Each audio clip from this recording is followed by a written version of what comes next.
Bonsoir à tous, merci d'être aussi nombreux. Je voudrais excuser l'absence de notre évêque qui est à Paris aujourd'hui. Voilà.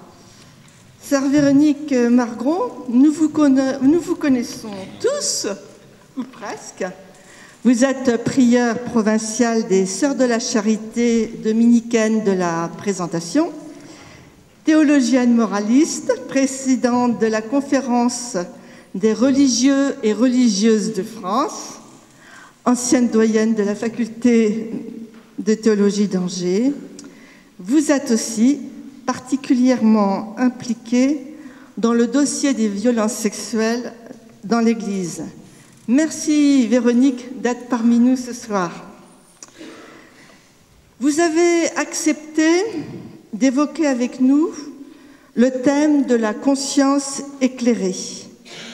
Comment former notre conscience?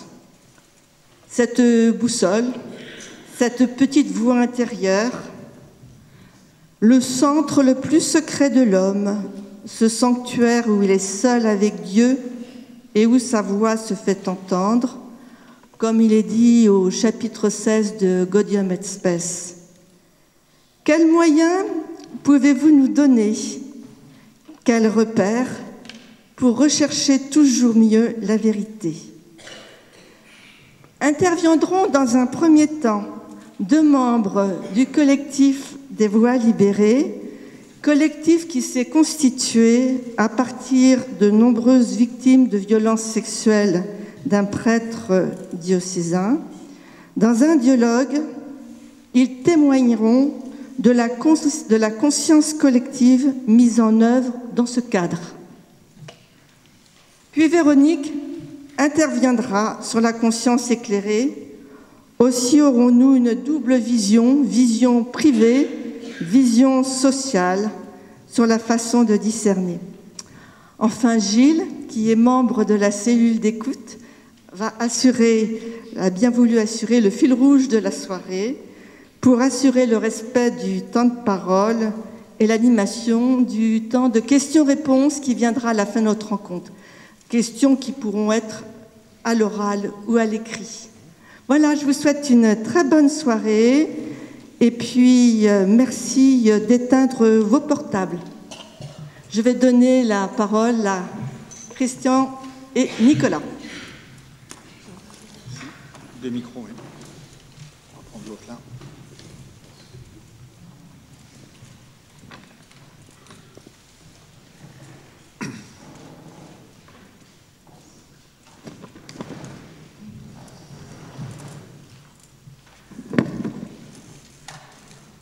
Mesdames, Messieurs, c'est avec humilité et détermination que nous prenons la parole aujourd'hui au nom du collectif Voix libérées. Ce collectif a vu le jour face à une réalité douloureuse. Des violences sexuelles ont été commises dans un contexte où les victimes étaient réduites au silence, leurs souffrances ignorées. Grâce à notre action collective, nous avons obtenu la condamnation de l'abbé Tartu par le tribunal pénal canonique national pour les agressions sexuelles perpétrées sur des choristes des Petits Chanteurs de Touraine. Mais il ne s'agit pas seulement d'une victoire judiciaire. Cette étape est le point de départ d'un objectif plus vaste: éveiller une conscience collective éclairée. Et c'est ensemble, unis dans nos forces et nos volontés, que nous pouvons combattre l'injustice et transformer la société. Parlons d'abord du rôle du collectif. Pourquoi est-il si important? Un collectif comme Voix libérées est un levier puissant pour révéler la vérité et initier des transformations sociales. Dans l'affaire Tartu, sans notre mobilisation, le silence aurait persisté. Exactement. Le collectif agit sur 3 fronts majeurs: révéler les faits, protéger les victimes et faire pression pour obtenir justice. Sans oublier son rôle de catalyseur pour les échanges et la réflexion commune. Une conscience éclairée ne peut émerger dans l'isolement. En effet, c'est par le partage des expériences et le dialogue que chacun peut prendre conscience de son rôle dans la société. La solidarité est au cœur de ce processus. Seul, on peut se sentir impuissant. Ensemble, nous créons une force collective qui décuple les énergies et les voix.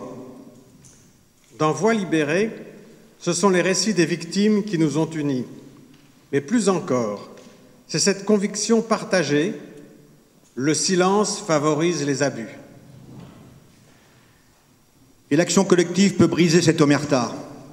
La preuve, nous avons poussé les institutions à bouger, à revoir leurs pratiques, à répondre de leurs responsabilités. C'est là toute la puissance d'un collectif organisé. Il peut influencer non seulement les individus, mais aussi transformer des structures ancrées dans l'inertie. Et si les collectifs sont si importants aujourd'hui, c'est qu'ils sont aussi porteurs d'avenir. Absolument. Ils inspirent et forment des consciences nouvelles, notamment chez les jeunes. Il est crucial de leur montrer le pouvoir de la mobilisation et de la solidarité. En multipliant les collectifs, nous pouvons couvrir les causes variées et rendre la lutte contre l'injustice plus universelle. Et surtout, nous posons les bases d'une société où la dignité humaine est protégée, les crimes dénoncés pour les générations futures. En conclusion, si la conscience éclairée commence par une quête individuelle, elle ne peut s'épanouir pleinement qu'en s'ancrant dans l'action collective. Et Voix libérée en est une preuve. C'est en unissant nos forces que nous avons pu agir pour la justice, briser le silence et transformer des vies. Alors construisez, rejoignez, soutenez des collectifs. Ce sont ces espaces de solidarité qui portent les plus grandes avancées humaines. Ensemble, nous pouvons éclairer notre monde et faire triompher la vérité. Merci.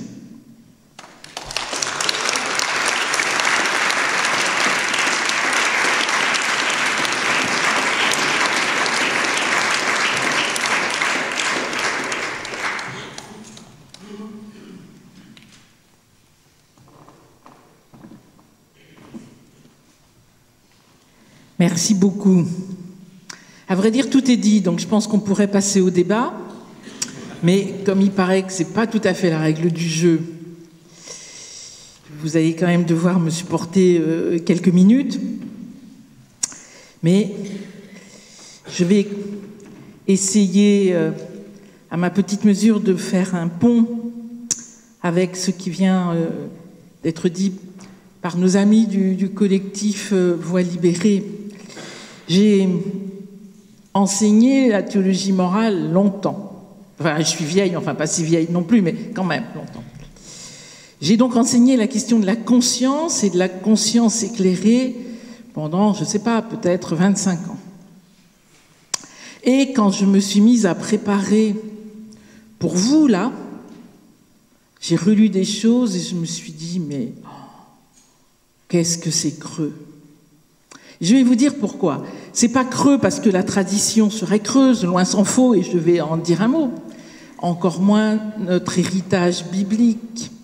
Mais parce qu'en fin de compte, tout ce que nous avons pu dire, moi la première, sur la conscience éclairée, a omis, n'a pas vu un lieu, en fin de compte, fondamental qui empêche la conscience, qui est le déni. Je vous cite ces mots que nous venons d'entendre il y a quelques jours de Ginette Kolinka. Ceux qui veulent dire que la Shoah n'a pas existé diront toujours que ça n'a pas existé. Je compte sur ceux qui ont écouté pour leur dire.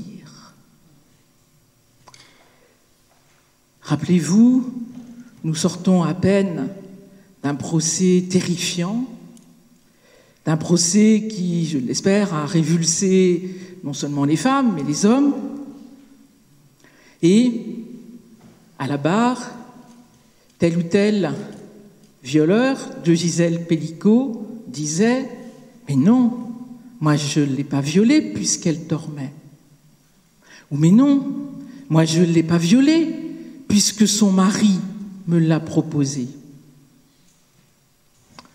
Voilà un vrai nœud que notre tradition a peu pris en compte sur cette question pourtant si essentielle de la conscience éclairée. Autrement dit, souvent nous avons réfléchi sur la conscience éclairée en nous disant mais voilà, la conscience doit être éclairée parce qu'aujourd'hui nous sommes à l'époque des réseaux sociaux et que tout ça est si éphémère, et donc on est plus dans le règne de l'émotion, voire du nombre de likes, que dans le domaine de la raison, de la réflexion, et donc du jugement, du discernement, toute chose qui est vraie. Dans les siècles passés, y compris au XVIIIe siècle, les époques d'Alphonse de Ligorite, on disait, en fin de compte, ce qui nécessite la conscience éclairée, c'est parce qu'il y a de l'ignorance. Toute chose qui est vraie. Et bien sûr qu'éclairer sa conscience, nous y reviendrons, c'est faire en sorte justement qu'elle entre, comme le disaient nos amis, en conversation. Et que la conscience ne peut pas s'éclairer tout seul. Mais même tout seul, même en n'étant pas tout seul, nous courons toujours ce risque. Et la tragédie, pardonnez-moi le terme, mais c'est comme cela que je le vis, où se trouve notre Église et d'autres institutions, mais en tout cas, notre Église concernant les violences sexuelles, doit sans cesse nous rappeler ça. La puissance du déni, un double déni. Le déni traumatique des victimes, qui fait qu'ils parlent quand ils peuvent, quand quelque chose de la dissociation traumatique, c'est un peu, sinon effacé, en tout cas, soulevé, quand ils croient peut-être enfin que cette fois-ci, des oreilles vont non seulement les écouter, mais les croire et faire quelque chose. Donc le déni traumatique des victimes, je vous lis, si vous ne l'avez pas lu, il n'y a qu'une lecture à faire en 2025, si ça n'est pas fait. C'est celle du petit livre de Patrick Goujon, « Prière de ne pas abuser ». Patrick Goujon, grand intellectuel, spécialiste de la spiritualité ignatienne, qui a fait Normal Sup, donc une culture phénoménale. Cet homme, jésuite, a été agressé par un prêtre étant enfant. Je vous lis juste ces quelques phrases. « J'ai retrouvé la parole alors que j'ignorais en avoir été privé. Enfant, j'ai été abusé par un prêtre pendant plusieurs années. Il m'a été donné un jour de me le dire à moi-même, puis de parler. Je n'avais pas imaginé que cela aurait été si bienfaisant. Il m'aura fallu croire que la honte n'était qu'un fantôme, qu'elle n'était rien, en comparaison de la paix à se libérer des entraves. Je ne savais pas que je m'étais tue. »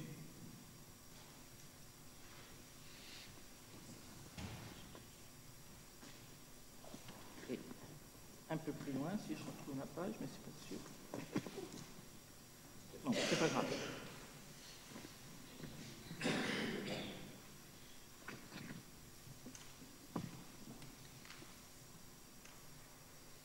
L'impunité l'emportait, ce déni m'accablait. Je m'entendis prononcer ce mot, déni. À ce moment-là, dans la rue, à deux pas de la gare de l'Est, le soir s'illumina. J'étais moi-même dans le déni. Patrick, tu sais bien ce qui t'est arrivé. Quelque chose a fini ce jour-là. La mort m'a quitté, la suite fut une épreuve. Premier déni. Et l'autre déni, c'est le nôtre en quelque sorte. C'est celui de nos institutions, celui de nos générations, celui de nos mondes, de nos milieux, qui ne veulent pas que ces réalités aient existé, comme les négationnistes de la Shoah ne veulent pas que cette réalité ait existé.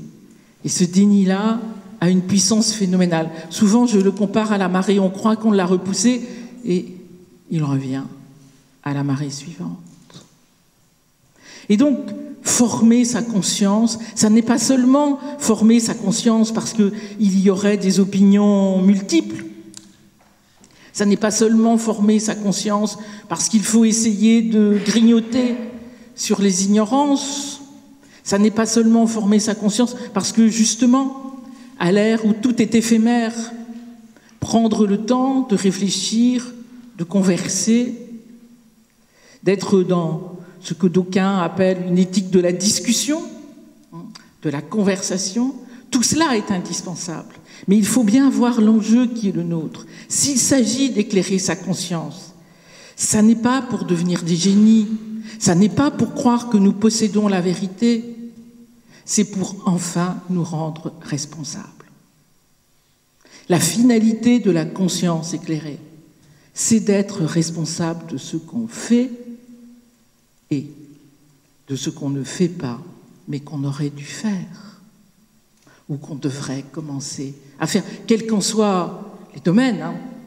Je ne parle pas ici que de l'Église, bien sûr, dans nos responsabilités citoyennes, et Dieu sait qu'il y a aussi aujourd'hui nombre de champs où tout ceci s'applique. Donc je voulais commencer par là, par dire, si cette question est si essentielle,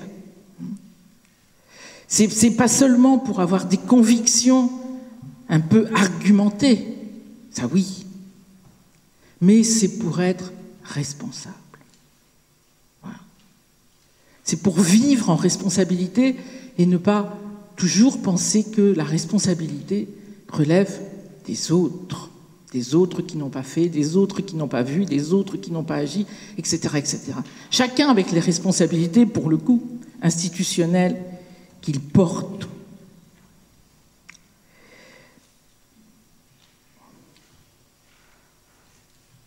Je relisais tout à l'heure dans le train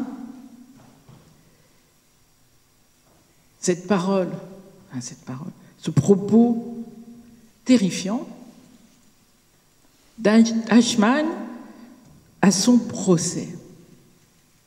Il n'a cessé de dire durant tout son procès à Jérusalem, « Ça n'est pas moi. Ça n'est pas moi. » Et il a osé ajouter, malgré une autocritique minutieuse, je dois dire que je n'ai jamais été un assassin de masse. Eichmann. Voilà contre quoi la conscience éclairée doit se battre. C'est donc bien un enjeu vital. Ce n'est pas simplement une belle découverte de la philosophie et de la théologie, ce qui est vrai. Lutter donc par la conscience contre le mal, je ne sais jusqu'où c'est possible, en tout cas contre le déni du mal, mais aussi contre ce qui aujourd'hui est si frappant, en quelque sorte des croyances. Je vous lis juste cette phrase dans La Croix, bon journal, dans La Croix d'hier, de la philosophe Laurence de Villers, dans un papier qui s'intitule « Je ne suis pas un robot », où elle a fait écrire un livre par ChatGPT, un livre signé Laurence de Villers. Enfin, elle fait l'exercice et elle voit ce que ça donne. Si elle dit à l'intelligence artificielle, comme on dit, voilà, je voudrais un livre de Laurence de Villers. Bon, et le robot lui sort donc un livre de Laurence de Villers. Enfin, un peu édulcoré quand même. Bon, donc elle raconte ça. Et alors à la fin, elle dit ceci. À quoi il faut ajouter la confusion généralisée entre le vrai et le faux, tout étant uniquement désormais commandé par la croyance.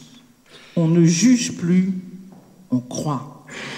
Là où l'on avait la tâche de distinguer le vrai du faux, se loge désormais la croyance.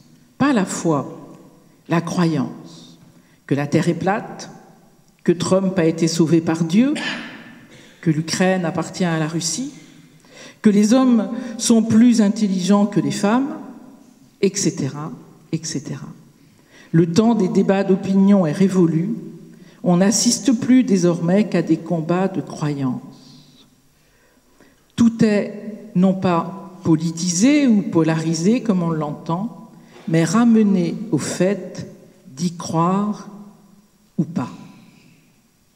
Voilà, d'y croire ou pas. Et donc le travail de la raison,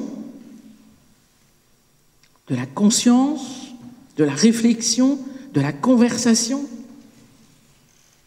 est si fondamental pour lutter contre ces croyances aussi éphémères que successives et qui nous envahissent et qui participent du possible déni, c'est-à-dire vraiment le déni, c'est effacer la réalité, c'est croire que le réel qui est devant moi n'existe pas.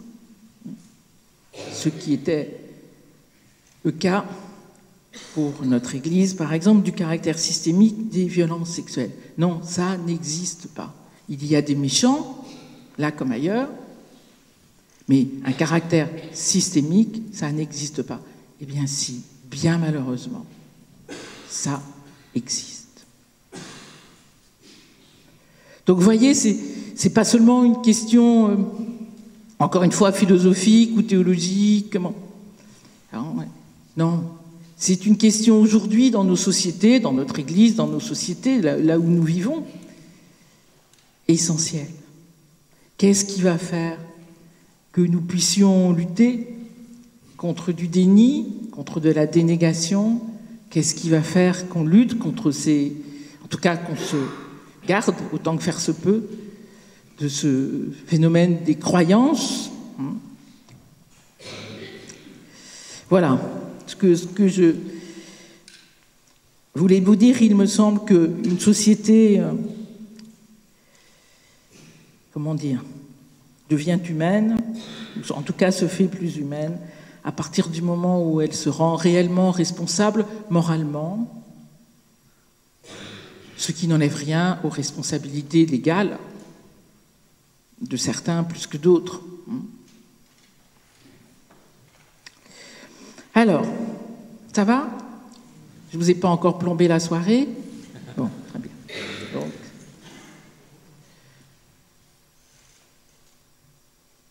il faut que quelqu'un regarde l'heure, parce que moi j'ai beau avoir l'heure partout, je la regarde jamais. Donc, alors, 2 mots donc, quand même, sur cette question de qu'est-ce que ça veut dire que éclairer sa conscience, comment éclairer sa conscience, ou il faudrait plutôt dire la conscience, justement pour ne pas en faire seulement une sorte d'objet privé, ma petite conscience à moi, comme quand nous disons « mais moi j'ai ma conscience pour moi ». Moi, quand je me dis ça à moi-même, je m'inquiète. Je me dis, le risque, c'est qu'elle soit vraiment que pour toi, ta petite conscience. Donc, mieux vaudrait la passer peut-être au crible d'autres consciences pour voir ce qu'il en est. Et avant de parler, juste un mot quand même, avant de parler de la conscience morale, pour pouvoir construire une conscience éclairée, autant que faire se peut, donc une conscience morale éclairée, toute la question antérieure, justement, qui ramène à la dénégation, au déni, aux croyances, est d'avoir conscience de quelque chose, avoir conscience des choses. C'est-à-dire qu'on ne peut pas construire une conscience morale si ça n'est pas sur un rapport au réel.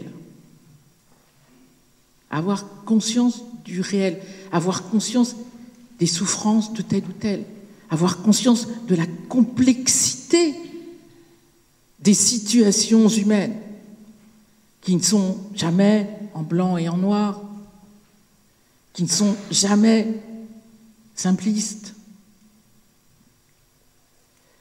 Donc la conscience morale, et ça c'est un préambule ou un préalable indispensable, pour pouvoir se forger, nécessite d'abord une conscience suffisamment claire de ce qui est. et de la question que je me pose. Que ce soit une question pour orienter ma vie, que ce soit une question pour un choix que nous devons faire en couple ou toute autre chose, pour un choix professionnel, un choix plus privé, un choix politique, un choix associatif. C'est comment je suis capable de décrire, je ne sais pas, mais au moins de raconter le réel dont je parle. Vous voyez ce que je veux dire? Bon, oui? D'accord. Bon. Voilà, donc ça c'est essentiel, quoi, parce que sinon, on peut croire construire une conscience éclairée, mais en fin de compte, si elle n'est pas reliée à la réalité sur laquelle je dois me prononcer, pensez à tous nos débats d'aujourd'hui sur la fin de vie. Est-ce que donner la mort, que ce soit par suicide assisté, ce qui est une drôle de terminologie, mais bon, ou que ce soit par euthanasie, est-ce que c'est l'ultime geste des soins palliatifs ou est-ce que c'est tout l'inverse des soins palliatifs? Si à cette question-là, vous ne prenez pas au moins quelques minutes pour lire quelques petites choses à notre niveau, hein, chacun d'entre nous ici n'est pas forcément médecin, gériatre, hein, pour comprendre ce dont il est question. Tout le reste va être du cinéma, hein. Vous pouvez bien croire éclairer votre conscience. Hein. Si vous ne connaissez pas un minimum le sujet dont vous parlez, ça ne va pas le faire. Et ça, je pense que c'est un enjeu que peut-être nous comprenons mieux. On est lent à... Je ne sais pas si on est lent à croire, mais on est lent aussi à comprendre, hein, que nous comprenons mieux aujourd'hui, dans notre Église et ailleurs, quoi. C'est qu'il faut d'abord être en prise avec la réalité et la complexité de cette réalité. Alors, un petit mot, parce que ça remonte loin cette affaire de la conscience, hein. Donc un petit mot sur la conscience dans la sagesse des peuples, car il ne faudrait pas croire que c'est la Bible qui a inventé la conscience, hein. La philosophie grecque et tout le monde après stoïcien avait déjà, je ne sais pas s'il faut dire inventer la conscience, mais en tout cas avait déjà saisi l'importance, hein, de ce que nous appelons comme ça, qui, avec des très jolies formules, si j'ose dire, hein. Ovide parlait du Dieu en nous. C'est joli, ça.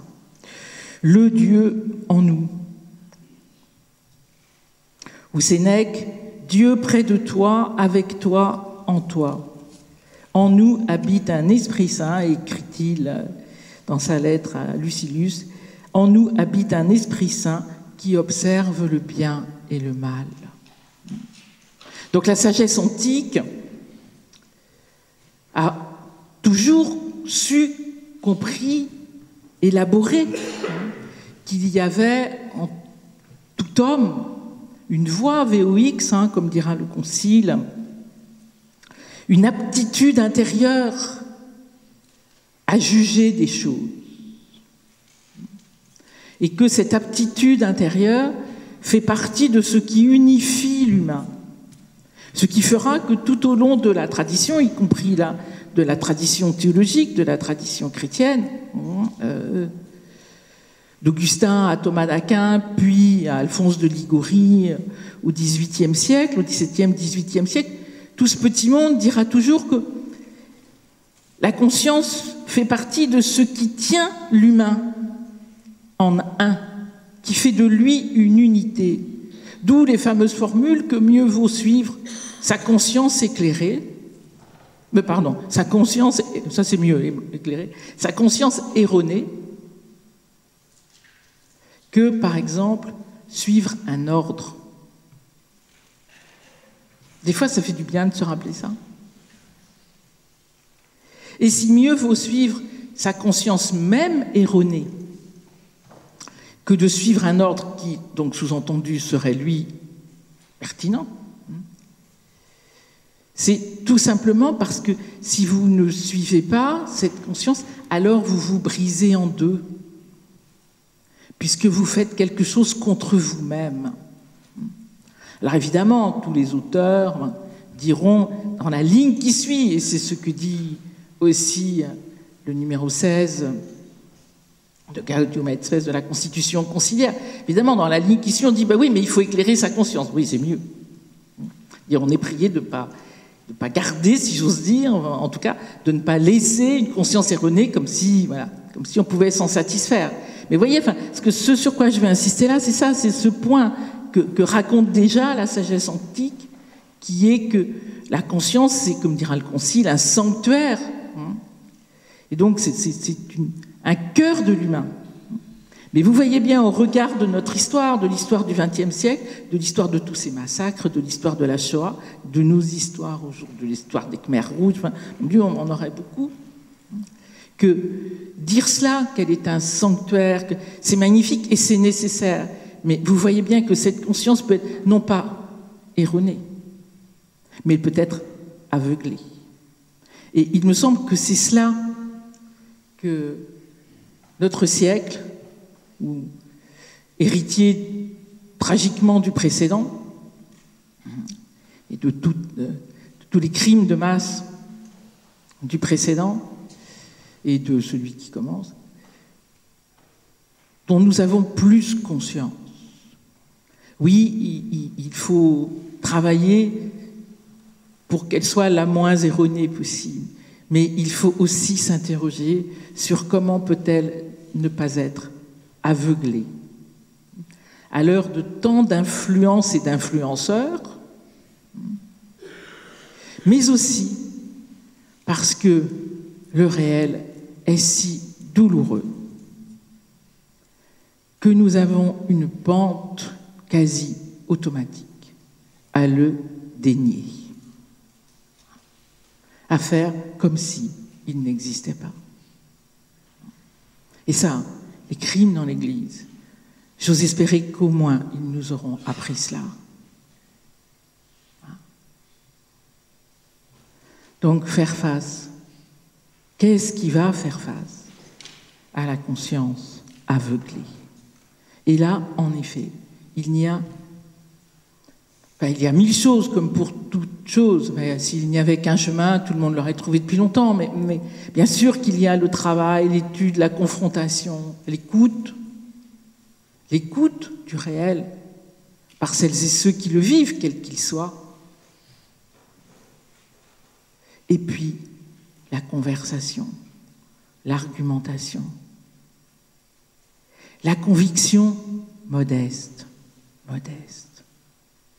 Personne d'entre nous ici ne possède la vérité, personne ne la possède dehors. La vérité est toujours un voyage. À commencer par celle qui se nomme le Christ. Elle est toujours une itinérance. Dans cette itinérance, parfois nous nous perdons, parfois nous nous retrouvons. Et cela, ça ne se fait pas tout seul. Donc autant il est nécessaire je ne sais pas s'il faut dire de magnifier, en tout cas d'insister, par pitié, dans notre Église et ailleurs, sur l'importance fondamentale de la conscience, de rappeler que dans les Écritures, dans l'Ancien Testament, on ne parle jamais de conscience, c'est un terme qui n'existe pas, mais on en parle pourtant très souvent quand on parle du cœur. Le cœur, dans le Premier Testament, c'est ce que nous nommons la conscience. Le cœur, ce n'est pas les sentiments, ce n'est pas l'émotivité, c'est rien de tout ça. Le cœur, c'est cette même conscience. Pensez au deuxième livre des rois sur David qui vient compter, qui vient qui recense le peuple. Et dans la Bible, on n'aime pas du tout quand on recense, on n'aime pas quand on dénombre, on n'aime pas quand on compte pour savoir si on n'est pas nombreux, très nombreux. On n'aime pas, parce que ça veut dire qu'on compte sur nos forces et non pas sur celles de Dieu. Donc on n'aime pas du tout. Eh bien, David dit, le cœur de David, enfin le texte nous dit, au 2e livre des Rois, au chapitre 24, le cœur de David lui battit d'avoir recensé le peuple, et David dit à son Seigneur, c'est un grand péché que j'ai commis. Le cœur comme là, ce centre aussi de l'humain, ce qui unifie l'humain pour le Premier Testament.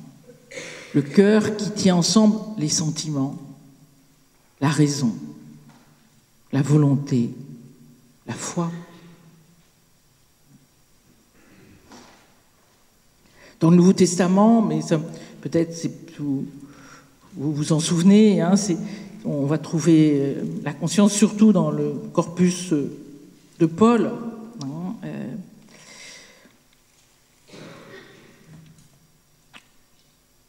et je vous cite seulement cette parole, alors qu'elle est dans l'évangile de Matthieu, parce qu'il me semble qu'elle n'est pas sans lien avec notre sujet, ce que nous entendions de nos amis pour commencer cette soirée.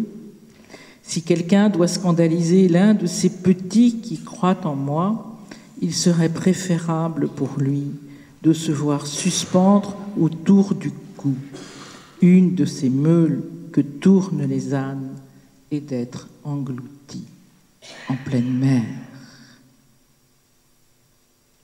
Et ceux qui scandalisent ne sont pas ceux qui parlent.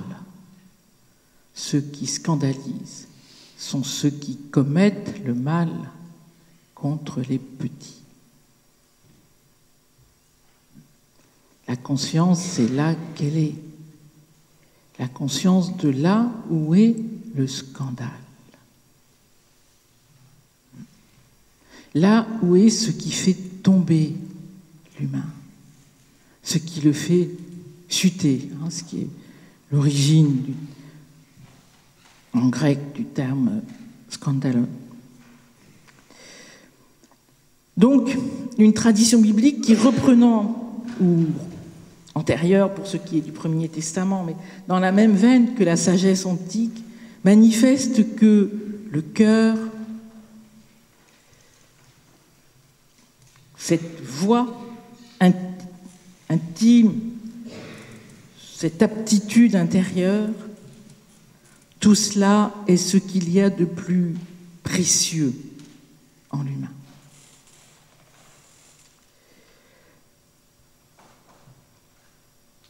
Alors bien sûr, j'en dis juste un mot, tout cela va se confronter dans notre tradition à la question de la loi. De la loi de plusieurs manières. D'abord, de la loi fondamentale. Pour le dire autrement, les 10 paroles. C'est-à-dire ce qui tient l'existence ensemble. Et on pourrait dire que l'exercice de la conscience, il est à l'intérieur de ces 10 paroles. Pour vous le dire autrement, les 10 paroles, tu ne tueras pas, tu ne convoiteras pas, si je reprends au début, tu ne te feras pas d'autres dieux, etc. Ces 10 paroles, elles sont ce qui rend possible le monde. Nous ne savons que trop, hein, que trop. Parce que justement, comme nos mondes ne cessent de les transgresser, nous ne savons que trop, que c'est ce qui tient le monde des humains et que les humains brisent sans cesse. Autrement dit, l'exercice de la conscience, il n'est pas contre ces paroles. Il est à l'intérieur de ces paroles. Autrement dit, la question, c'est pas est-ce que moi, en fin de compte, je peux décider de convoiter, de voler, de tuer. La question, elle est, une fois qu'on a défini les contours de l'humain par rapport au chaos, comment on fait pour vivre? C'est pas le tout de savoir que, au-delà de ces frontières, c'est le chaos. Bon, mais là, dans le territoire qui est le nôtre, qui s'appelle encore la Terre, tant que nous ne la faisons pas exploser, comment on vit? Et c'est dans cet espace-là que s'exerce la conscience. Donc, ma petite conscience à moi n'est pas là pour venir me dire « Non, mais il n'y a pas de problème, tu sais, dans telle ou telle circonstance, ben oui, non, mais tu peux tuer, il n'y a pas de problème. » Non, puis vraiment, non. Elle est là pour me dire comment essayer de bien vivre dans l'espace des humains, en essayant de préserver l'humanité. C'est là qu'elle s'exerce. Donc elle n'est pas en vis-à-vis avec la loi fondamentale, mais elle peut être en vis-à-vis, ça oui, et parfois en vis-à-vis dur, avec la foultitude des lois ou des règlements que les humains inventent après. C'est que s'il n'y avait eu que 10 paroles, tout serait bien. Mais c'est qu'après, les Juifs, et nous donc, nous en avons inventé des dizaines et des dizaines, et des centaines et des centaines. Donc qui ne sont plus au même niveau d'importance, au même niveau de fondation de qu'est-ce qui tient l'humanité encore humaine. Qu'est-ce qui fait que nous sommes encore dans le monde des humains? Donc la conscience, elle s'exerce dans ce territoire-là. Et là, elle s'affronte à la loi, enfin elle peut s'affronter en tout cas, à la loi dans un autre sens, qui est les lois de l'Église. L'Église catholique en particulier a construit tout un appareil très ancien, à partir de ce qu'on appelle le magistère, c'est-à-dire ceux qui enseignent et gouvernent dans l'Église catholique. Et donc qui vont acquérir au fil du temps une importance décisive pour orienter le peuple chrétien. Et je ne sais si notre Église serait encore là, sans la puissance de l'institution, sans la puissance de non seulement de cette organisation, mais de cette colonne vertébrale où ceux qui gouvernent sont aussi ceux qui enseignent, mais il y en a aussi d'autres qui enseignent et qui ne gouvernent pas, et qui, depuis la nuit des temps de la théologie, et même dans l'Ancienne Alliance, mais en tout cas dans la Nouvelle depuis saint Augustin, s'appellent des théologiens et des théologiennes. Mais voilà, donc ce que je voulais vous dire, c'est que là, il peut y avoir un affrontement, toute la tradition en parle, de très nombreuses fois, entre ce que dit le magistère de l'Église, les évêques, le pape, les synodes des évêques, et ce que va dire le peuple chrétien. Alors c'est peut-être le peuple de Dieu tout entier, mais il est plus difficile aujourd'hui à définir quand même, parce qu'il est grand. Mais là, c'est peut-être aussi ce que dit la conscience individuelle dans des choix bien personnels. Et là, oui, il y a tout un labeur de discernement, tout un labeur d'élaboration, toujours modeste, mais bien réel, qui peut vous amener, nous amener, à prendre des décisions en conscience,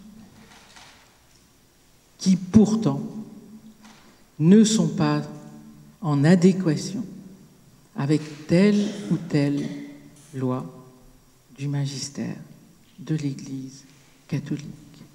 Cette dissension fait partie même de, je n'ose vous dire toute la tradition théologique, il ne faut pas exagérer, mais en tout cas, toute la tradition théologique en fait mention très clairement le Concile et tout ce qui va suivre. Rien dans la tradition qui est la nôtre, rien, pas même le magistère, ne peut se mettre au-dessus de la conscience de quelqu'un. Rien. Le magistère est là pour participer à éclairer la conscience, à la former, jamais à s'y substituer. Et donc l'obéissance au magistère ne peut jamais se substituer à la conscience personnelle.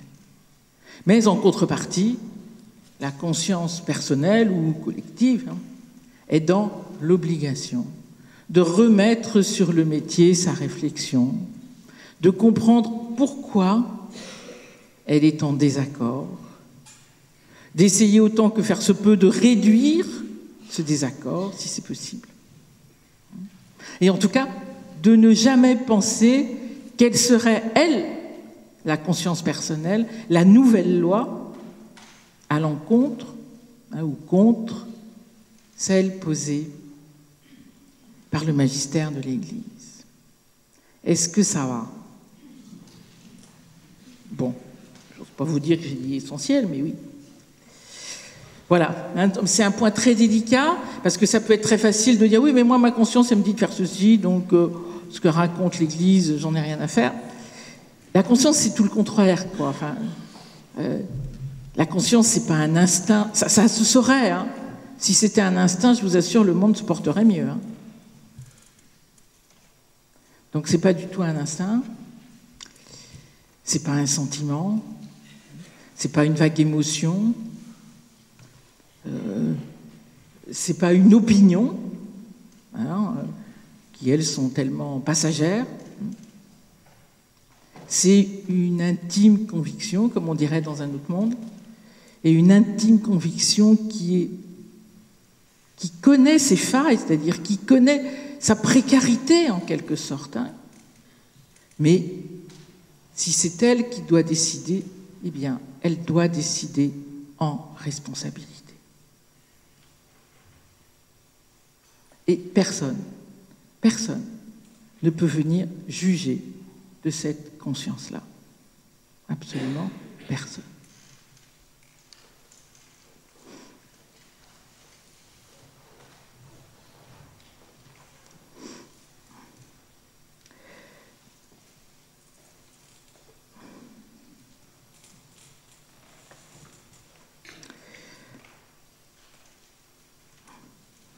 Alors, vous retrouverez tout ça, en quelque sorte, si j'ose dire,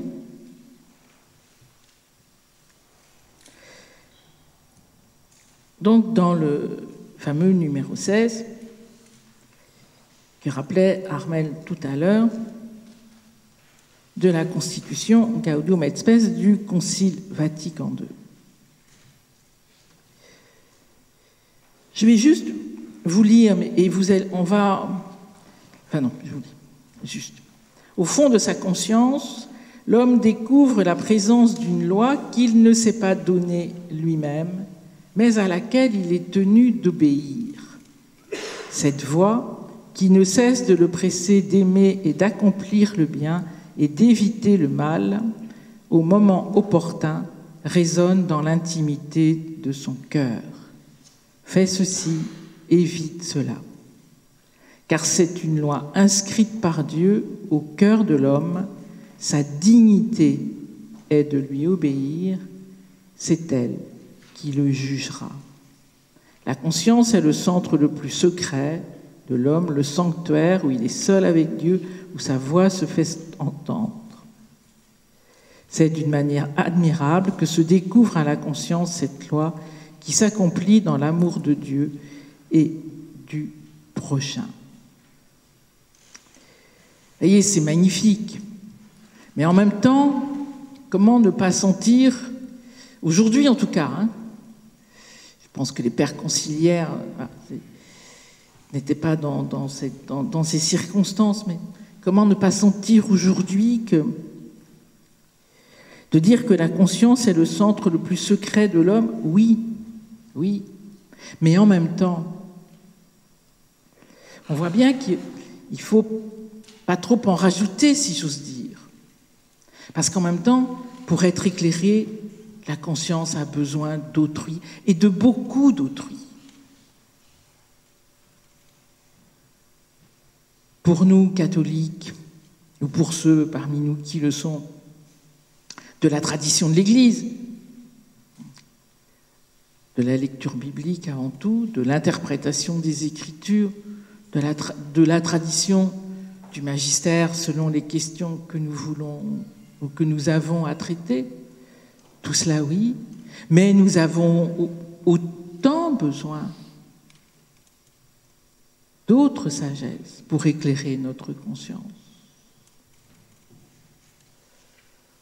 La philosophie, les sciences humaines, et surtout ce que j'évoquais au début, comprendre de quoi nous parlons. Ne pas ramener les questions à du simplisme. Il n'y a qu'à faire ceci, il n'y a qu'à faire cela. Entrer dans la complexité. Et cela, ça passe par la conversation et ce que peut-être le Concile ne pouvait pas dire parce que ça n'était pas dans son époque, de ces années 60, c'est que ceci impose l'altérité.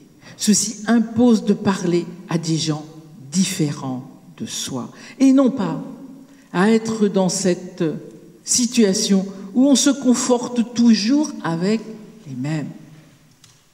Et donc, évidemment, ce n'est pas très difficile de croire que nous avons raison, puisque nous ne parlons qu'à des gens qui pensent comme nous.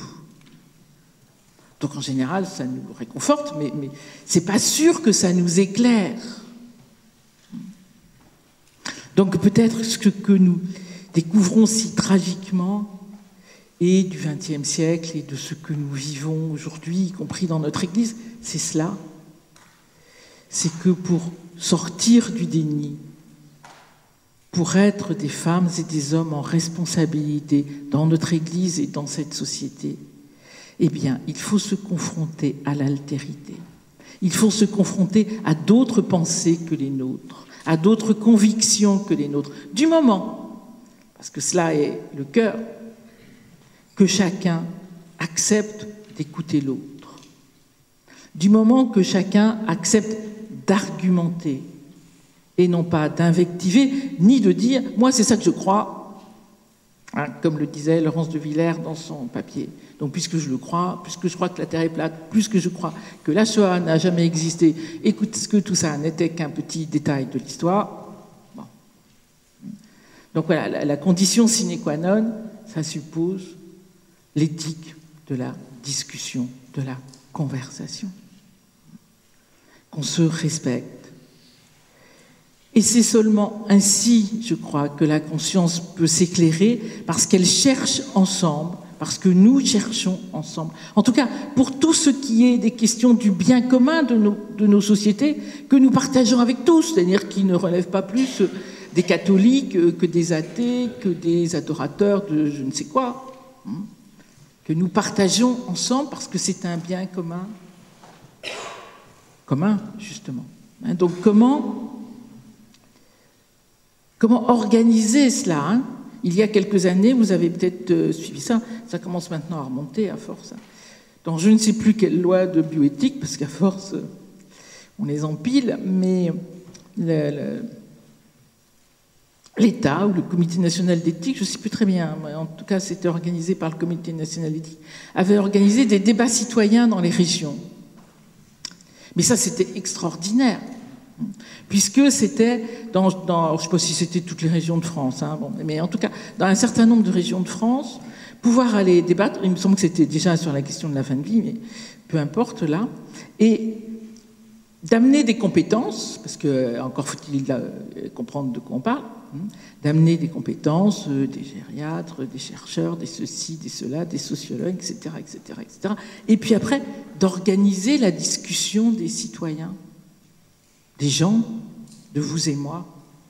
Mais je vous assure, vous ne sortez pas comme vous êtes entrés. Et ça, c'est le signe que vous avez éclairé votre conscience, si vous ne sortez pas comme vous êtes entrés. Si vous sortez en disant « de toute façon, je savais déjà tout ça. Et de toute manière, c'est bien ce que je pensais qu'est la vérité », faut voir. Mais si vous sortez en vous disant « ah, mais ça, j'y avais pas pensé », ça, c'est vrai. Vraiment, j'ai du mal à être d'accord, mais c'est intéressant. Alors là, oui, on a éclairé sa conscience. Donc voilà, il me semble qu'aujourd'hui, c'est là où nous sommes. C'est comment, dans des sociétés bien fracturées, nous ne le savons que trop, bien meurtries aussi. Comment, je ne sais pas s'il faut dire nous organiser, peut-être, en tout cas, de ce point de vue-là, l'Église peut être un lieu magnifique pour faire cela, ou pour rendre cela possible. Comment organiser ces sortes, en quelque sorte, de cercles de discussion qui permettraient de s'éclairer sur les grands sujets, enfin, ou sur nos sujets, en tout cas, pas intimes, il n'est pas question de raconter sa vie, mais des sujets qui comptent pour notre société, qui engagent des discussions lourdes, comme celle qu'il y a eu il y a des années sur la question du mariage pour tous, celle d'à nouveau aujourd'hui sur les questions de fin de vie et bien d'autres, celle sur l'écologie. Enfin, il y a nombre de débats qui quand même nous concernent chacune et chacun. Donc comment faire cela à partir de ce prémisse que je consens à dire que je n'ai pas la vérité. L'autre consent à dire la même chose, qu'il n'a pas la vérité. Mais qu'ensemble, en discutant, peut-être nous n'allons pas avoir la vérité non plus, mais nous allons rapprocher un peu plus d'abord du réel, ce qui relève de la vérité, le réel, et puis peut-être de ce qui sera le plus juste pour nous-mêmes et pour notre société. Et je termine d'un mot en revenant sur la responsabilité.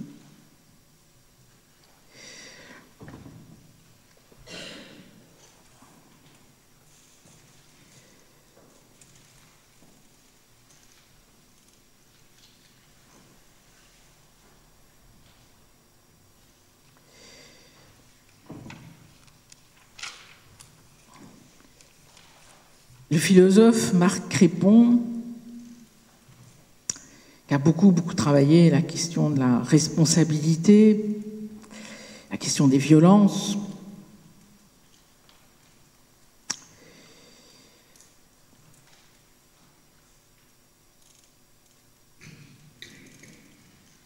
écrit que ce qui brise la fraternité, ce qui brise l'humanité commune, c'est ce qu'il nomme, d'un terme terrible, mais terriblement juste, le consentement meurtrier passif. Le consentement meurtrier passif, c'est, pour vous donner un exemple bien concret, un peu en dehors de nous, mais pas trop, c'est le fait que Gisèle Pellicot est allée de nombreuses fois chez son médecin gynécologue. Son mari est allé toujours à la même pharmacie. Ils avaient des voisins, des amis, qui, peut-être une fois de temps en temps, se sont dit quand même, elle a l'air fatiguée. C'est bizarre, elle n'est plus comme d'habitude. C'est bizarre, elle dort tout le temps. Bon, ça doit être l'âge. Elle a peut-être des soucis. Et puis voilà. C'est ça, le consentement meurtrier passif. C'est ce qui fait que s'il faut tout un village pour éduquer un enfant, il faut tout un village pour violenter un enfant, il faut tout un village pour laisser une femme être martyrisée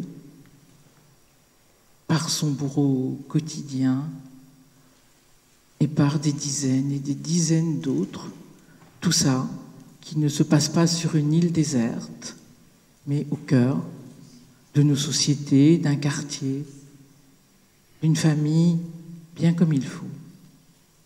Voilà. Donc la conscience éclairée, c'est à cela qu'elle sert. Voyez, à cela. de qui aurait dû dire quelque chose. Quel est le pharmacien qui aurait dû dire, quand même, je vais appeler le médecin, car c'est quand même bizarre que cette dame, qui était en pleine forme, prenne désormais autant de somnifères. Eh bien non, personne ne l'a fait.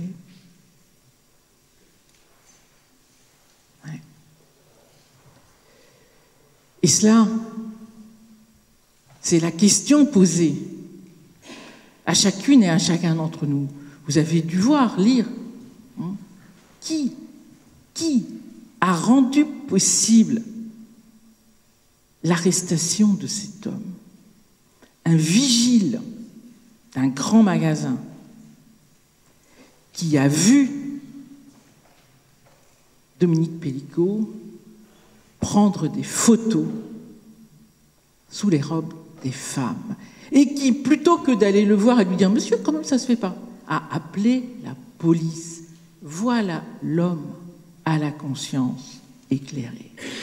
Et je ne crois pas que celui-ci ait fait 10 ans d'études,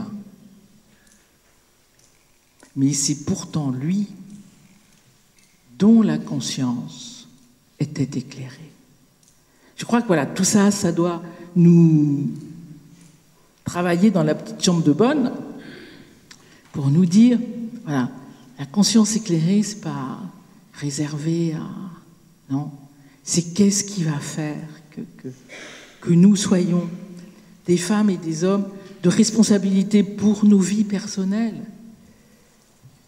Encore une fois, dans cette modestie nécessaire, hein, il ne s'agit pas de se prétendre pour quiconque d'ailleurs, sinon pour nous-mêmes, mais aussi dans une responsabilité en faveur d'autres. Je vous cite pour conclure cette parole d'Edgar Morin, dont je n'ai pas retrouvé l'origine, mais peu importe. La conscience n'est pas la lumière qui éclaire l'esprit et le monde, mais c'est la lueur qui éclaire la brèche, l'incertitude, l'horizon. Je vous remercie.